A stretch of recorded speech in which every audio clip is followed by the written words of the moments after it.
जोशीमठ की मौजूदा हालातों के बारे में जानकारी साझा करते हुए प्रेस वार्ता की। इस दौरान उन्होंने बताया कि जोशीमठ में हो रहे पानी का रिसाव घटा है।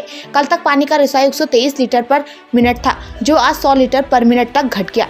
अब तक जोशीमठ के 258 परिवारों के 865 सदस्यों को विस्थापित किया जा चुका है।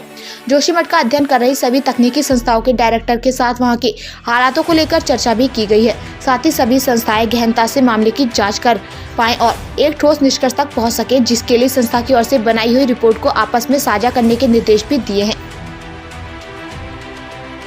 धारा जो डिस्चार्ज है वो 123 एलपीएम से 100 एलपीएम हो गया है। 100 जी 123 था कल और आज 100 एलपीएम, और ओवरऑल देखें तो 540 एलपीएम से 100 एलपीएम हो गया। तो एक गुड न्यूज़ है। जो सुरक्षा के दृष्टिकोण से जो परिवारों को विस्थापित किया गया है, राहत शिविरों में ले जाया गया है, उनकी संख्या 258 हो गई है। कल 250 थी और 865 सदस्यों को विस्थापित किया गया है। 258 परिवार, उनमें सदस्यों की संख्या 865। बाकी एक जो महत्वपूर्ण आज मुख्य सचिव महोदय ने जो सेंट्रल तकनीकी संस्थाएं हैं जो जांच कर रही है वहाँ पे, उन सबके डायरेक्टर और हेड के साथ एक वीसी हुई, जिसमें उनको कुछ जांच को किस तरह से प्रायोरिटी देना चाहिए, उन मुद्दों पे वार्ता हुई। और उसमें वार्ता में जो मुख्य बिंदु हैं वो ये हैं कि चूँकि एक नेशनल प्रायोरिटी का विषय है जोशीमठ का विस्थापन और पुनर्निर्माण, तो इसमें सारी संस्थाएं इसको टॉप प्रायोरिटी पे रखें। जो जांचें हैं वो समयबद्ध तरीके से हो, उसका टाइमलाइन भी लोगों ने दे दिया है, और टाइमलाइन को और किस तरह से स्क्वीज़ किया जा सकता है और कम समय में किस तरह से जांच करके रिपोर्ट दी जा सकती है, उसके संबंध में उनको कार्रवाई के निर्देश दिए गए।